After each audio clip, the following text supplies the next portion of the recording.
Film dimulai ketika seorang pria terbangun dari tidurnya.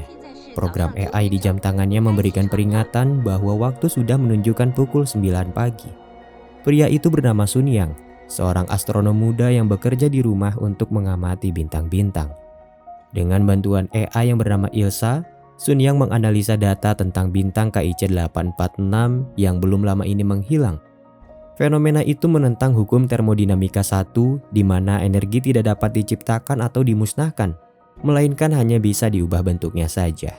Ilsa menyimpulkan bahwa data-data yang dia temukan tidak valid, tapi Sun Yang sangat yakin bahwa bintang yang dia temukan itu benar-benar menghilang begitu saja. Untuk memastikannya, Sun Yang mengambil kesempatan untuk menanyakan hal itu di sebuah acara tanya jawab dengan CEO Helios, perusahaan tenaga surya yang bergelut di bidang astronomi. Sun Yang menceritakan fenomena bintang KIC 846 yang menghilang tiba-tiba. CEO menyangkal penemuan itu karena mereka tidak pernah menemukan bintang yang dia sebutkan. Tidak lama dari itu, Sun Yang menemukan kejanggalan saat dia berada di luar apartemen, di mana matahari dan panel surya di sekitar mulai berkedip. Di saat orang lain mengabaikannya, Sun Yang terlihat panik karena dia tahu itu bukanlah sesuatu yang biasa terjadi. Keesokan harinya, Sun Yang terbangun setelah komputer memberikan notifikasi darurat. Ilsa menjelaskan bahwa cahaya matahari semakin menurun. Dia juga mengabarkan bahwa analisa data tentang bintang KIC 846 bukanlah suatu kebetulan. Dengan cepat, Sun Yang berusaha menghubungi CEO Helios yang pernah menyangkal pendapatnya itu. Saat mereka terhubung, CEO menerima kenyataan itu dan dia seakan menyadari bahwa matahari juga akan segera menghilang.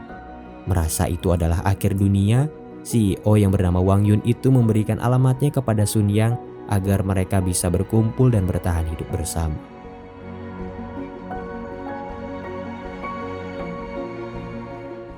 Setelah itu Sun Yang mencari tempat terdekat untuk melihat matahari. Ilsa merekomendasikan apartemen tetangga Sun Yang yang memiliki spot terbaik untuk melihat matahari terbit. Dengan panik, Sun Yang menggedor pintu tetangganya dan menerobos masuk. Dia membuka tirai dan terkejut melihat matahari mulai meredupkan cahayanya. Begitu juga dengan tetangganya, Chen Mu, yang mulai panik dan ketakutan. Sun Yang kembali ke kamarnya dan menganalisa apa yang akan terjadi kepada bumi. Ilsa menjelaskan bahwa temperatur dunia akan turun menjadi 0 derajat Fahrenheit dalam seminggu dan menjadi negatif 100 Fahrenheit dalam waktu 1 tahun. Oksigen perlahan akan menipis, semua makhluk hidup akan mati dan bumi akan menjadi planet yang membeku. Chen Mu yang tidak tahu apa-apa mengikuti Sun Yang ke kamarnya. Dia meminta bantuan karena sinyal di ponselnya menghilang.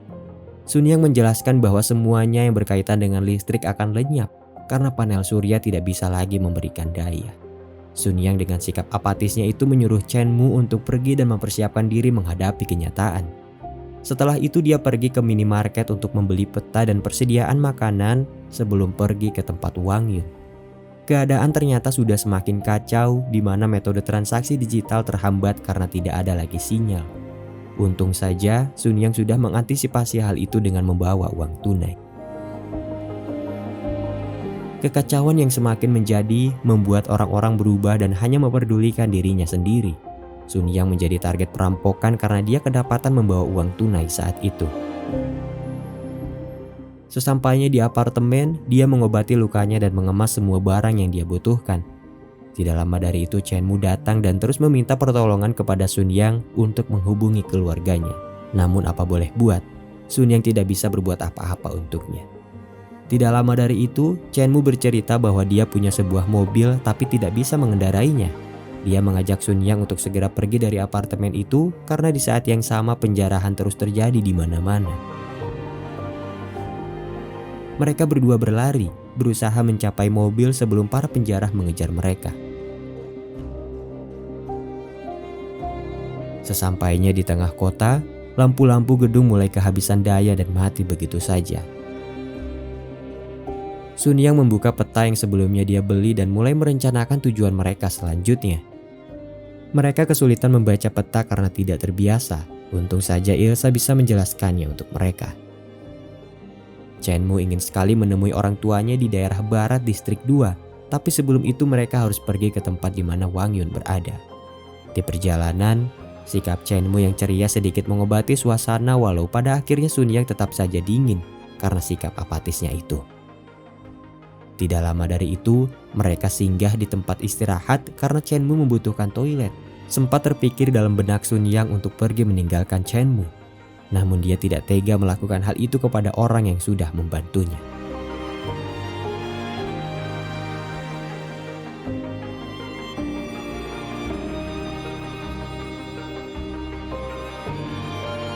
Sesampainya di rumah Wang Yun, mereka bertemu dengan pasangan yang juga datang berkunjung.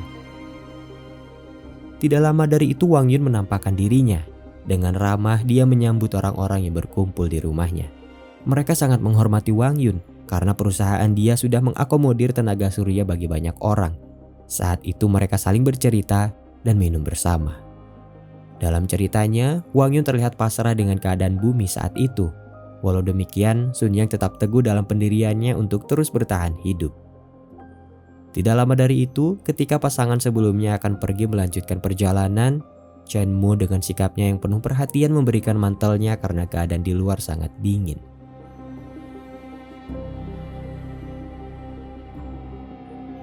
Di tengah malam, Ilsa yang kehabisan daya tidak lagi berfungsi. Walaupun hanya sebuah program, Sun Yang merasa sedih mengingat hanya dialah yang sudah menemani hari-harinya selama ini. Untung saja Chen Mu datang menghiburnya dan mengajaknya untuk melupakan masalah hidup. Keesokan harinya, Sun Yang meminta Wang Yun untuk menceritakan apa yang sebenarnya terjadi pada matahari. Wang Yun menjelaskan bahwa selama ini dia sudah mengetahui bintang KIC 846 yang menghilang. Dia juga sudah siap untuk mengungkapkan berita itu kepada publik. Namun petinggi Helios lainnya menolak karena menurutnya hal itu mustahil terjadi. Dalam simulasi hologram, Wang Yun mendapat informasi tentang matahari yang terus meredup. AI miliknya menjelaskan bahwa sistem sudah memprediksi kedatangan lubang cacing di tengah matahari. Lubang cacing itu menunjukkan kecocokan yang sama dengan lubang cacing yang pernah menelan bintang KIC 846. Namun karena dia tidak memiliki kuasa untuk mengungkapkan berita itu, Wang Yun terpaksa berbohong saat Sun Yang menghubunginya di acara televisi. Sebagai astronom lepas, Sun Yang terkejut karena seharusnya lubang cacing itu tidak pernah ada. Namun apa boleh buat, itulah kenyataan yang sedang dia hadapi saat itu. Wang Yun memberikan sebuah alamat yang berada di distrik 4 karena menurutnya di sana masih ada peluang untuk selamat. Dia juga memberikan jam tangan mekanik miliknya kepada Sun Yang untuk membantunya menghitung waktu. Semua itu Wang Yun lakukan karena Sun Yang memiliki semangat untuk terus bertahan hidup. Setelah bersiap-siap, Sun Yang dan Chen Mu melanjutkan kembali perjalanannya dengan cuaca yang semakin dingin. Di perjalanan, Chen Mu melihat seseorang yang terluka dan meminta Sun Yang untuk menghentikan mobilnya. Sun Yang tidak menanggapi dan terus melaju. Menurutnya itu akan sia-sia karena mereka tidak punya obat untuk membantunya. Setibanya di rumah orang tua Chen Mu, Sun Yang mengungkapkan bahwa dia akan melanjutkan perjalanannya ke suatu tempat. Dia tidak memberitahu Chen Mu tentang distrik 4 yang mempunyai peluang untuk bertahan hidup. Setelah pergi meninggalkannya, Sun Yang memutuskan untuk kembali menemui Chen Mu. Sikap apatisnya kini perlahan menghilang dan lebih memperdulikan orang lain. Sun Yang bertemu kembali dengan Chen Mu yang saat itu terlihat sedih. Orang tuanya ternyata sudah meninggal dunia ketika aksi penjarahan terjadi.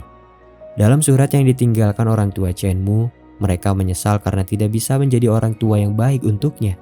Karena kekacauan yang sedang terjadi, mereka hanya bisa menuangkan permintaan maaf itu ke dalam surat. Sebelum akhirnya para penjara datang dan membunuh mereka. Sun Yang bisa memahami perasaan Chen Mu karena dia juga sudah tidak mempunyai orang tua. Setelah itu, Sun Yang membawa Chen Mu pergi ke distrik 4 untuk bertahan hidup bersama.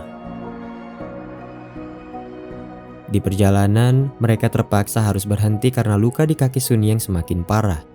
Chen Mu menawarkan dirinya untuk mengemudi dan meminta Sun Yang untuk mengajarinya saat itu juga. Walaupun sempat ditolak, Chen Mu terus memaksa karena dia tidak tega membiarkan Sun Yang terus menahan rasa sakitnya saat menyetir. Tidak lama dari itu, Chen Mu mulai terbiasa mengendarai mobilnya. Ketika Sun Yang tertidur, Chen Mu salah mengambil jalan dan mereka berakhir di distrik 3. Chen Mu menyesal karena kejadian itu membuat baterai mobil habis dengan sia-sia. Walaupun sempat kesal, Sun Yang merubah sikapnya itu untuk lebih tenang dan menahan emosi. Sun Yang mengambil alih kemudi dan mencari tempat untuk mengisi daya. Beruntungnya, mereka menemukan rumah yang menyediakan listrik untuk para penyintas. Di rumah itu mereka bertemu dengan sepasang lansia yang kemudian menyambut mereka dengan ramah. Ketika keluarga itu menyuguhkan air minum, Sun Yang mulai curiga dan mengira mereka menaruh racun pada minuman itu. Namun ternyata dugaannya salah. Keluarga itu menawarkan listriknya untuk mengisi baterai mobil. Sun Yang terus mengawasi sang kakek saat dia mengisi baterai mobilnya. Sementara itu Chen-mu pergi ke kamar mandi untuk mencuci mukanya dengan air hangat. Chen-mu tersenyum bahagia bisa menemukan air hangat sebelum akhirnya dia menyadari bahwa mereka telah dijebak. Keluarga itu menyerang kaki Sun Yang dan pergi membawa mobilnya. Kejadian itu membuat Sun Yang patah semangat, terlebih dia tidak tahu peluang seperti apa yang ada di distrik 4, tempat yang akan mereka kunjungi itu. Chen-mu menegaskan jika memang tidak ada apa-apa, setidaknya mereka sudah berusaha daripada harus menunggu dan mati begitu saja. Sun Yang kembali pada pendiriannya dan memutuskan untuk melanjutkan perjalanan. Di tengah gelapnya dunia, mereka berdua berjalan kaki sembari menahan dinginnya cuaca. Di tengah-tengah perjalanan, mereka beristirahat dan membuat mie instan sembari menikmati indahnya bintang.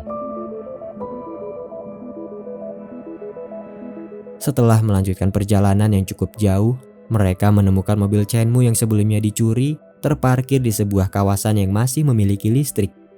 Saat mereka mendekati mobil, terlihat sekelompok orang telah membunuh keluarga lansia itu. Mereka terkejut dan bersembunyi di balik mobil sebelum akhirnya Sun Yang mengorbankan dirinya supaya Chen-mu bisa melanjutkan perjalanannya seorang diri. Chen-mu yang tidak bisa meninggalkan Sun Yang memberanikan diri untuk membantunya. Kelompok itu mengumpulkan orang-orang yang selamat untuk dipekerjakan di pembangkit listrik batu bara. Mereka bermimpi akan melanjutkan kembali peradaban manusia dengan hal itu. Ketika pemimpin mereka berpidato tentang keluarga dan kebersamaan, Sun Yang mempertanyakan nasib lansia yang sebelumnya mereka bunuh.